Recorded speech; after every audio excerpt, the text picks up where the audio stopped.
Assalamualaikum warahmatullahi wabarakatuh. Kali ini kita akan belajar tentang konsep dasar fisiologi dan kompartementasi sel dan jaringan. Ini adalah perkuliahan kedua hari ini, semoga masih kuat ya. Oke, jadi konsep dasar fisiologi itu kita akan mempelajari tentang definisi fisiologi, memahami tema-tema penting dalam fisiologi, dan memahami sistem pengendalian dan homeostasis tubuh. Nah, fisiologi. Fisiologi itu sendiri adalah ilmu yang mempelajari tentang fungsi normal makhluk hidup serta tentang komponen-komponennya. Fisiologi mempelajari berbagai tingkatan organisasi dalam makhluk hidup, mulai dari molekul sampai satu spesies. Nah, ini. Jadi lingkup dari fisiologi itu dimulai dari molekul sampai ke populasi atau spesies. Sementara level organisasi itu dimulai dari atom. Dari atom, molekul, sel, tisu, organ sistem, organisme, populasi dari satu spesies, ekosistem dari berbagai spesies, dan biosfer. Jadi fisiologi itu yang paling besar, tapi dia masih terikat di dalamnya adalah ilmu-ilmu seperti kimia, kemudian biologi molekuler, biologi sel, dan juga ekologi. Nah, fisiologi sendiri itu adalah ilmu yang integratif. Kenapa? Karena fungsi-fungsi dari masing-masing organ dan organ sistem ini dia akan dihubungkan menjadi satu dalam ilmu fisiologi. Tubuh manusia sendiri dia memiliki 10 sistem organ, yaitu integumen, muskuloskeletal, pernafasan, pencernaan, perkemian, imunitas tubuh, sirkulasi, saraf, endokrin, dan reproduksi, yang semuanya nanti akan kita bahas dalam blog ini. Ini adalah integrasi dari sistem-sistem, dari fungsi dari sistem-sistem tersebut. Bisa kalian baca sendiri. Jadi seluruh tubuh itu dia akan saling mendukung. Jadi seperti gambar yang ada di samping itu. Nah, sekarang kita masuk ke filsafat dari fisiologi, fungsi, dan mekanisme. Di dalam fisiologi, fungsi itu adalah mengapa, sementara mekanisme itu adalah bagaimana. Ada dua pendekatan dalam ilmu fisiologi, yaitu pendekatan teologis dan pendekatan mekanistik. Yang keduanya ini dia akan membahas tentang fungsi dan mekanisme ini sendiri. Fungsi itu adalah pendekatan teolistik, di mana fisiologi sendiri itu menjelaskan mengapa sebuah peristiwa itu bisa terjadi. Kenapa kalian bernafas? Kenapa jantung itu berdetak? Itu adalah pendekatan teologis dari fisiologi. Sementara kalau pendekatan mekanistik itu menjelaskan bagaimana peristiwa terjadi. Setelah kalian tahu mengapa jantung itu berdetak, maka kalian akan belajar tentang bagaimana jantung tersebut berdetak. Itu adalah filsafat dari ilmu fisiologi. Nah, berikutnya adalah tema-tema besar yang ada dalam fisiologi. Jadi sebenarnya secara garis besar kalian hanya akan mempelajari 4 bab di dalam fisiologi itu, yaitu tentang struktur dan fungsi. Struktur kalian sudah membahas di anatomi, nanti beberapa akan kita bahas lagi di fisiologi, cuma tidak terlalu mendetail. Kemudian kita juga akan belajar tentang energi, walaupun mungkin yang paling banyak itu ada di biokimia energi ini. Kemudian arus informasi yang mengatur fungsi tubuh. Jadi nanti di dalamnya kalian akan masuk di komunikasi sel, bagaimana sel-sel tersebut berkomunikasi, bagaimana sel-sel tersebut akhirnya bisa berintegrasi antara satu sel dengan sel yang lain, antara organ satu dengan organ yang lain, sampai akhirnya membentuk sistem organ, bahkan sampai membentuk keseluruhan fungsi dari organisme itu sendiri. Dan yang terakhir dan tidak kalah pentingnya itu adalah tentang homeostasis. Bagaimana homeostasis ini menjaga supaya stabilitas lingkungan kita, bagaimana supaya tubuh kita melakukan fungsinya dengan baik. Itu adalah homeostasis. Nah, kita masuk ke homeostasis. Apa itu homeostasis? Homeostasis itu adalah pemeliharaan lingkungan yang relatif konstan. Bagaimana kita memelihara tubuh kita supaya tetap sehat dan tetap normal. Itu adalah homeostasis. Variabel-variabel yang dipertahankan oleh homeostasis itu adalah fungsi-fungsi vital tubuh seperti suhu, pH, konsentrasi ion, oksigen, dan air. Nah, secara keseluruhan tubuh kita itu bisa beradaptasi untuk mengatasi lingkungan luar dalam keadaan seperti sekarang, COVID merebak di mana-mana, pandemi internasional semuanya ada, semua negara, hampir semua negara terkena, maka sebenarnya tubuh kita sudah beradaptasi dengan lingkungan itu. Dan sebagian besar sel tubuh menoleransi perubahan tersebut, tapi ada beberapa yang toleransi tersebut hilang, toleransi tersebut menurun sehingga bisa menyebabkan penyakit. Jadi bagi yang terkena atau positif dari COVID dan menimbulkan gejala bahkan sampai kematian itu terjadi suatu keadaan di mana homeostasis itu tidak bisa melakukan fungsinya, dia tidak bisa beradaptasi dengan lingkungan luar yang bervariasi itu. Nah, ini. Jadi organisme kita yang normal ini, kita yang sehat ini, ketika dia mendapatkan perubahan dari luar maupun perubahan dari dalam, itu akan menimbulkan suatu keadaan di mana homeostasisnya itu menurun. Sehingga organisme tersebut akan melakukan kompensasi. Nah, tergantung dari kompensasi ini. Ketika kompensasinya itu dia gagal, maka akan terjadi kelainan atau bahkan sampai penyakit.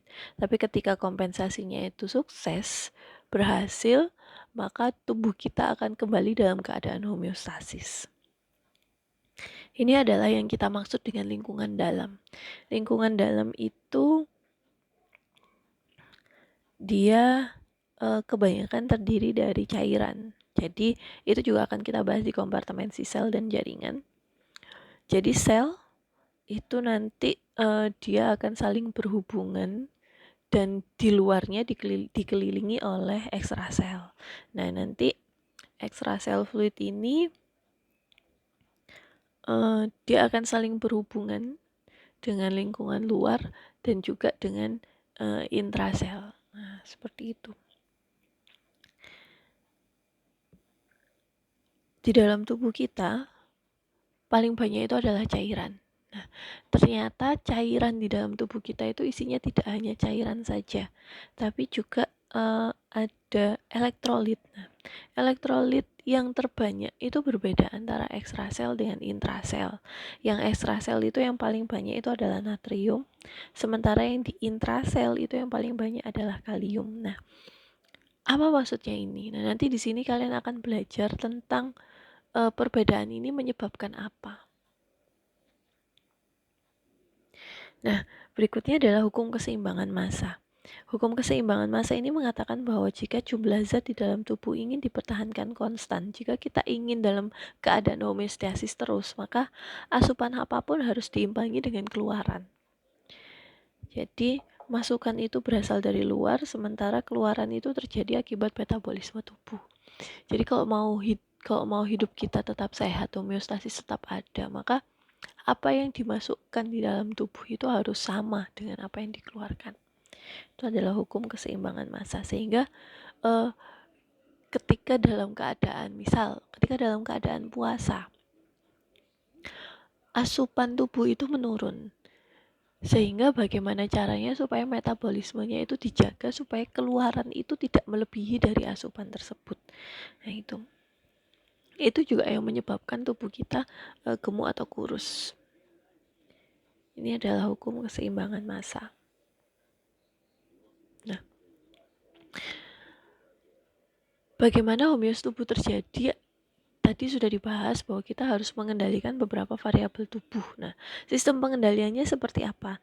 Sistem pengendalian itu ada dua. Ada yang namanya pengaturan lokal dan ada yang namanya pengendalian refleks jauh. Di mana sistem pengaturan ini memiliki 3 komponen utama, yaitu sinyal masukan, pusat integrasi, dan sinyal keluaran. Stimulasinya seperti apa, rangsangannya seperti apa, dimasukkan ke dalam pusat integrasi, kebanyakan nanti otak ataupun mungkin sistem endokrin, di sistem saraf atau sistem endokrin. Kemudian nanti responnya akan seperti apa. Itu maksudnya. Nah, ini jadi ketika ada input sinyal ini bisa dari luar ataupun dari dalam, kemudian nanti dia diteruskan sampai ke pusat integrasi, kemudian nanti akan mengeluarkan sinyal luaran dan akhirnya akan keluar respon. Seperti contohnya ketika kalian kedinginan, itu adalah rangsangan dari luar. Ada penurunan suhu. Penurunan suhu itu nanti dia akan diteruskan sampai ke pusat integrasi. Kemudian nanti sinyal keluarannya itu adalah mungkin salah satunya kita disuruh untuk menggigil. Nah, seperti itu. Itu adalah respon. Nah, ini hubungan atau integrasi dari pengaturan lokal dan pengendalian jarak jauh tadi. Jadi perubahan lokal ini nanti dia akan diteruskan sampai ke otak. Kemudian otak nanti akan mengevaluasi dan mengeluarkan sinyal keluaran. Kemudian nanti akan ada refleks respon. Contohnya yang di sini itu adalah ketika ada suatu keadaan di mana pembuluh darah disuruh untuk vasodilatasi, maka otak itu dia akan memberikan salah satu respon dengan mohon maaf. Misal nih, kalian lelah habis berjalan jauh ataupun berlari, tensi kalian tinggi. Kemudian otak ini mencoba untuk mengevaluasi kenapa tensinya tinggi dan mengeluarkan sinyal luaran. Nah, sehingga otak ini menyuruh untuk menurunkan tensi tersebut. Responnya adalah dengan cara memvasokonstriksikan atau menspasmekan pembuluh darah. Nah, seperti itu contohnya. Nah, pengendalian refleks jauh ini bisa dibagi menjadi lengkung respon dan lengkung umpan balik. Apa bedanya? Lengkung respon itu dia dimulai ketika rangsangan terdeteksi sensor. Jadi lengkung respon itu sama seperti tadi. Ketika ada sinyal masukan, diolah di pusat integrasi, kemudian dia akan mengeluarkan respon yang tepat. Itu adalah lengkung respon. Nah, seperti ini. Ini adalah lengkung respon. Ketika temperatur air itu di bawah normal, itu adalah sebuah stimulus, maka termometer di dalam air tersebut itu dia akan mendeteksi perubahan temperatur tersebut. Itu adalah sensornya. Kemudian akan ada sinyal sampai masuk ke pusat integrasi. Jadi di dalam control box itu adalah input sinyal. Kemudian di control box itu dia akan diprogram untuk merespon perubahan di bawah 20 derajat. Nah, itu adalah integrating system. Kemudian integrating center ini dia akan mengeluarkan sinyal luaran di mana dia dikeluarkan melalui kabel-kabel tersebut. Nah, akhirnya targetnya itu adalah di heater. Nah, nanti heaternya itu dia akan menyala. Dengan heater yang menyala, maka temperatur dari air tersebut dia akan meningkat. Nah, itu adalah responnya. Ini adalah lengkung respon. Lengkung umpan balik itu dia ada 3. Ada lengkung umpan balik negatif, lengkung umpan balik positif, dan pengaturan maju mundur. Di mana lengkung umpan balik ini intinya itu adalah kompensasi tubuh. Bagaimana tubuh kita mengatur supaya keadaannya itu tetap dalam keadaan homeostasis. Kalau yang lengkung umpan balik negatif itu dia bersifat homeostasis, dirancang supaya kisaran dari set point itu stabil. Sementara kalau lengkung balik positif, maka dia tidak homeostasis karena dia akan terus meningkatkan variabel tertentu tersebut, variabel target, sehingga dia akan malah menjauhi dari nilai normal. Sementara kalau pengaturan maju mundur itu adalah respon antisipasif atau respon prediksi untuk mengantisipasi perubahan akibat adanya lengkung umpan balik. Ini adalah umpan balik negatif dan umpan balik positif. Jadi ketika ada perangsangan, kemudian ada respon, stimulusnya itu akan menghambat inisial dari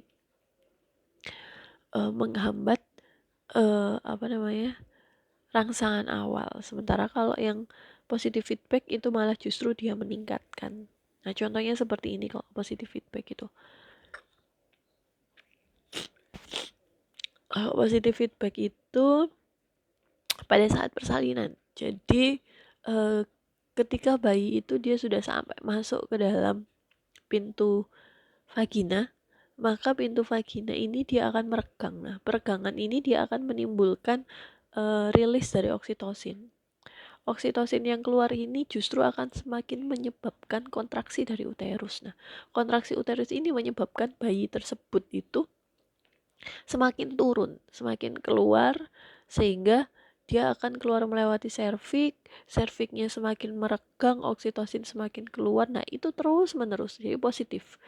Positifnya ini adalah dia akan terus meningkatkan kontraksi dari tubuh tersebut, yang akan menyebabkan terjadinya persalinan atau kelahiran dari bayi. Nah, ketika bayi tersebut sudah lahir, maka cycle atau siklus positif ini dia akan berhenti. Itu yang dimaksud dengan lengkung umpan balik positif. Sementara kalau pengaturan umpan maju ini dia memprediksi. Nah, contohnya adalah ritme biologis atau ritme sirkadian. Ada satu contoh. Jadi suhu tubuh. Suhu tubuh itu dia memang sudah disetting bahwa dia akan rendah ketika di pagi hari. Nah, nanti pada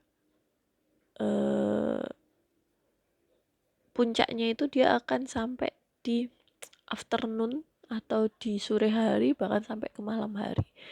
Jadi ketika pada saat tidur, maka suhu tubuh itu dia akan turun. Nah, ini adalah pengaturan umpan balik. Coba bayangkan ketika kalian bangun, suhu tubuh kalian sudah tinggi, maka aktivitas kalian akan terganggu. Nah, ini yang dimaksud dengan prediksi. Kemudian berikut juga dengan kortisol. Jadi kortisol itu dia selama tidur itu dia rendah. Tapi ketika kalian memulai aktivitas, dia mulai beranjak naik dan mencapai puncaknya pada jam 9 pagi. Apa fungsi dari kortisol? Fungsi dari kortisol ini dia adalah untuk meningkatkan gula darah, di mana gula darah ini sangat penting pengaruhnya terhadap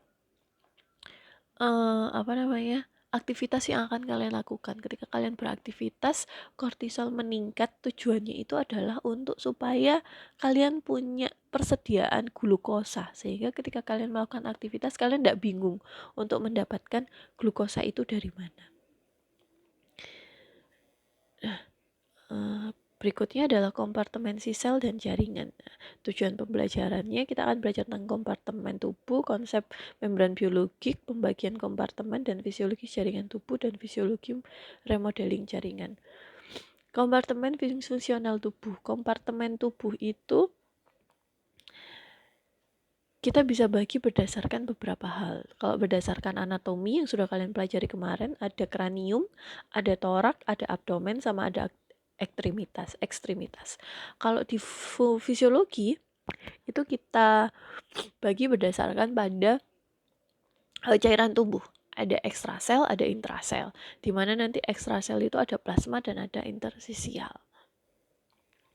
Kemudian nanti ada juga yang berdasarkan pada membran. Nah, misalnya ada perikardium sac, kemudian nanti ada tisu membran, kemudian nanti ada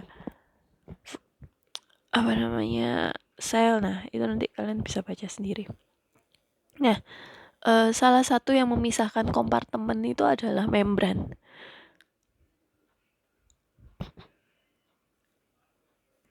Nah, membran itu adalah suatu istilah yang digunakan baik oleh sel ataupun jaringan yang melapisi organ dan memisahkan dua kompartemen. Kalau membran sel itu berarti dia berperan sebagai barier antara cairan intrasel dengan ekstrasel. Dia sebagai penyangga struktur, mengatur pertukaran, dan juga sebagai komunikasi. Nah, modelnya dari membran sel itu dia adalah fluid mozaik, di mana bentuknya itu fosfolipid bilayer, di mana di dalam bilayer itu dia ada bermacam-macam protein.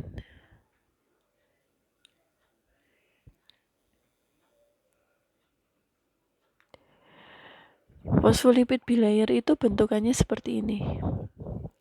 Nah itu, jadi ada polar head, ada non polar fatty. Nah, ketika dia digabungkan dia akan seperti itu.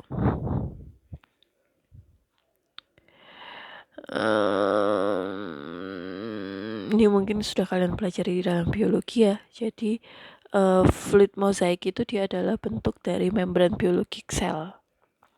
Nah, sel membran sendiri itu Dia terdiri dari kolesterol, fosfolipid, dan sphingolipid, kemudian hidrokarbohidrat dan protein. Di mana nanti dia akan membentuk lipid bilayer sebagai selektif permeable atau pintu yang selektif dari zat-zat yang ada di luar dan di dalam sel itu keluar masuk. Sementara untuk glikolipid sama glikoprotein itu dia fungsinya adalah sebagai penyangga tubuh, kemudian sebagai identitas dari sel tersebut dan juga sebagai respon imun. Nanti akan kita bahas selanjutnya di bab-bab berikutnya. Kita masuk di dalam sel. Sel itu adalah unit fungsional makhluk hidup. Jadi satu sel saja itu sebenarnya sudah bisa dikatakan sebagai organisme. Sel itu dia bisa dibagi menjadi 3 hal utama atau pembagian yang besar. Ada membran sel, sitoplasma, sama nukleus, di mana sitoplasma itu terdiri dari sitosol dan organel, inklusi dan serat protein, sementara nukleus itu isinya adalah DNA, di mana DNA itu adalah materi genetik yang mengendalikan semua proses di dalam tubuh. Ini adalah sel struktur, kita mengulang saja, jadi nanti kalian akan baca lebih banyak di narasi yang sudah saya buat. Jadi kalau nukleus itu sitosol itu dia nanti ada membran organel atau organel yang bermembran, itu ada mitokondria, retikulum, endoplasma, Golgi apparatus, lisosom, dan peroksisom. Yang masing-masing dia mempunyai fungsi sendiri-sendiri, bisa kalian baca ya. Nah, walaupun tadi kita bilang bahwa kompartemen itu dia dibagi berdasarkan cairan tubuh, ada kompartemen intrasel dan ekstrasel, tapi jangan lupa di ekstrasel itu ada kompartemen yang namanya intersisial atau intraseluler. Nah, intersisial. Nah, berarti di dalam intrasel sendiri, di dalam kompartemen intrasel ini, dia juga ada organel-organel yang ada di sitosol tadi, dia juga ada organel-organel. Nah, organel-organel ini dia bisa saling berintegrasi. Salah satu contohnya adalah dengan sintesis protein. Nah, ini sintesis protein. Jadi, sintesis protein ini dimulai dari mRNA, di mana mRNA ini dia akan menginisiasi dari sintesis protein, kemudian selanjutnya kalian bisa baca dari ini. Nah, setelah kita bahas tentang sel, kita bahas tentang jaringan tubuh. Nah, jaringan tubuh ini dia adalah gabungan dari beberapa sel. Nah, tidak hanya sel saja, seperti yang sudah kalian pelajarin di histo, tidak hanya sel saja yang membentuk jaringan tubuh. Ada matriks ekstrasel atau mesh dan juga ada taut sel. Nah, ada 4 jenis jaringan utama di dalam tubuh, yaitu epitel, jaringan ikat, otot, sama saraf. Kalian sudah baca di anatomi, di sini kalian bisa baca lagi. Jadi taut sel atau hubungan antar sel itu dia ada dibagi menjadi berdasarkan fungsi, berdasarkan lokasi, berdasarkan tipe, membran protein, sitoskeleton, dan juga matriks proteinnya. Bisa kalian lihat di sini. Ini penting, kalian harus paham di sini ya. Nah, kemudian di bawahnya itu adalah masing-masing dari jenis dari jaringan epitel, bisa kalian baca. Ini juga, kemudian ini juga jaringan ikat, bisa kalian baca. Ini adalah 4 jenis dari jaringan epitel, perbedaannya. Jadi perbedaan antara epitel, connecting, muscle, sama nerve. Nah, seperti yang sudah kita bahas sebelumnya bahwa homeostasis itu adalah mempertahankan keadaan tetap stabil dinamis. Nah, salah satu variabelnya itu adalah sel tersebut atau bahkan ke jaringan.